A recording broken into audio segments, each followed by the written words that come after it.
I just don't know if I love this show so far. I mean, it's kind of good, but You know what I think when I see you two? who? Me? You're chopped. What?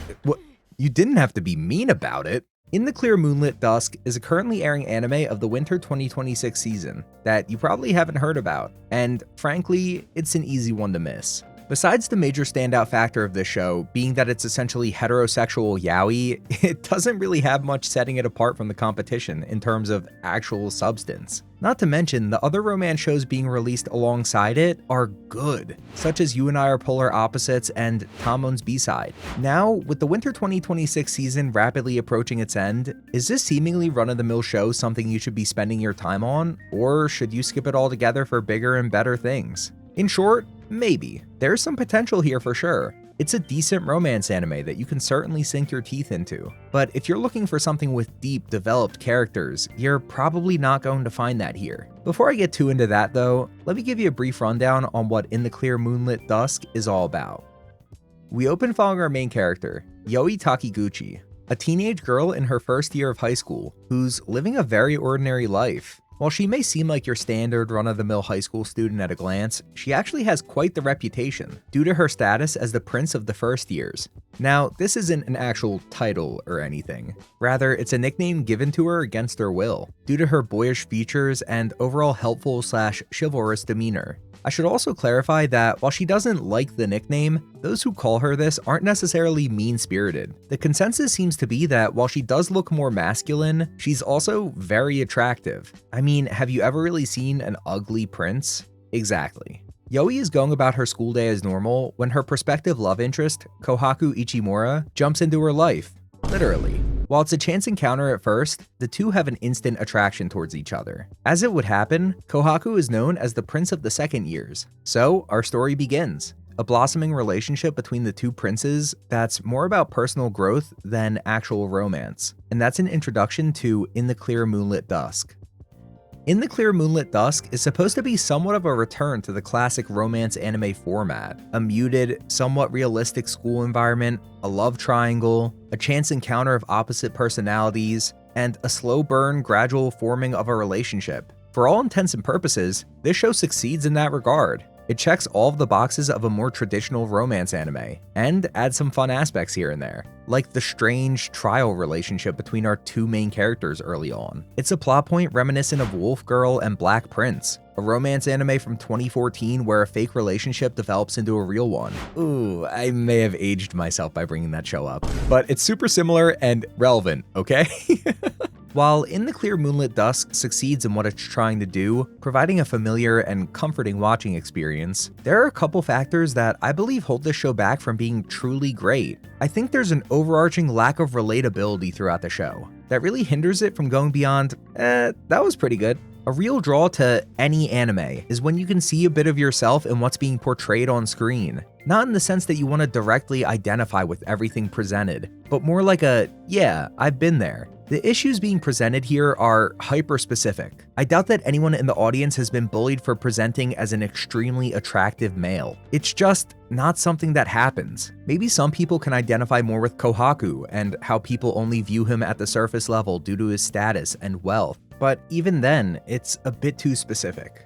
If we water these characters' struggles down to simply people who get judged at a glance, maybe you're going somewhere with that. But even then, it feels kind of weak when you're watching the show. The characters just don't feel really relatable in their struggles and how they deal with them. Unique and specific issues can be advantageous features that add new layers to familiar story beats, especially if you watch a lot of anime. You don't want to see the same story or character trait recycled over and over again, but wanting to see some relatability interwoven within that unique situation is normal. A good example of a recently released romance anime that tackles character relatability well is You and I Are Polar Opposites, a romance show that follows Suzuki, an eccentric high schooler who falls for her bland classmate Tani. It has a lot of similar traits to In the Clear Moonlit Dusk in actual story structure, but sets itself apart with lively characters who talk and interact like real people. Watching Suzuki experience the anxiety related to asking her crush out feels appropriate and well delivered because of how it's packaged.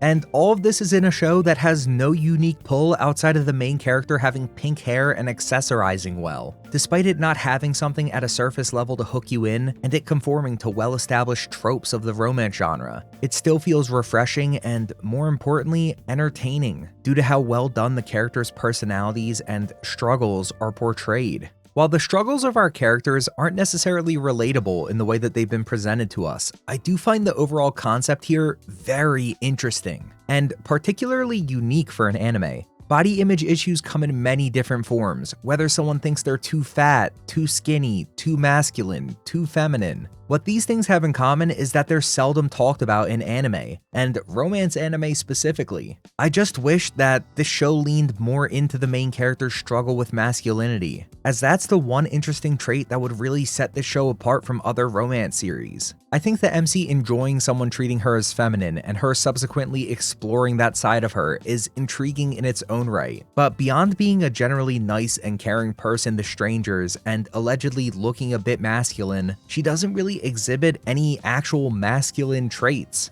It's constantly told to us how manly the main character is, but I wish it was showed to us instead. Holding the door for someone or picking up something that they dropped just doesn't sell this premise for me. I would have liked Yoi to become more comfortable in her own skin, rather than blossoming into a more traditionally feminine individual because of a guy she likes. I don't know, maybe all of this is a hot take, and others really like how the show handles this. I just think it's a missed opportunity though, and could have been something to really propel this show into a league of its own. The pacing here is also a bit strange in my opinion. The gradual buildup of feelings put on display here is almost too slow for me. The characters clearly like each other, and I don't necessarily want them to rush into a physically affectionate relationship. Baby steps are fine, but damn, they take their time through these baby steps. The only actual progression comes from Kohaku being pushy, which doesn't feel great as a viewer. Yoi is allegedly this incredibly masculine and assertive figure, but all of that just falls away and is never really shown outside of the weird karate interaction in episode 1. There's just a lot of wasted potential here, and it kinda sucks to see when the baseline premise is actually good. For all of the faults within the show, it's still a solid viewing experience. It has a lot of the traits you want to see in a good anime. Both of the main characters are working towards a greater goal, that being developing their relationship. And on top of this goal, both characters have individual wants. Yoi to be more comfortable in herself and who she is, and Kohaku to have someone see him for who he really is. Not as the surface level rich kid to use and throw away, but as the person underneath all of that. I should also probably touch on the visual style of the show. It's clean, crisp, and frankly, looks above average. But it doesn't stand out from the competition at all. It's not visually distinct or particularly beautiful. Rather, it's just a visually elevated form of a classic romance anime, exactly as advertised. On top of all these points, something I really appreciate is that there does seem to be an end in sight, which is a great plus for me. I hate when these seasonal 12-episode shows start and feel like they'll never actually have an ending. Here, it doesn't feel like one of those anime that will go on indefinitely, just to drag out a romance that should have wrapped up seasons ago. But I guess this is just speculation, and will have to be proven as time goes on. I can only hope for the best, because that pacing I mentioned earlier did get scary at points. In the Clear Moonlit Dusk is a solid modern romance anime. In my opinion, it's worth a watch whether you're new to the genre or are well versed, but I wouldn't put it at the top of my list, or even really close to it. Even of the romance shows released this season, this isn't the best, not by a long shot, but that doesn't mean it's a bad show. It just means that the other shows are really good. So if you're looking for a new show to pick up near the end of the anime season, I would recommend In the Clear Moonlit Dusk. It's a solid watch that you'll probably enjoy.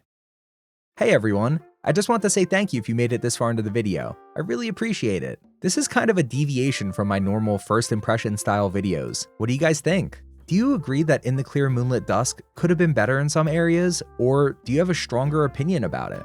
Let me know what you think in the comments down below. I read them all and even respond to most of them nowadays. Be sure to like and subscribe if you want to see more stuff like this. And as always, have a great day.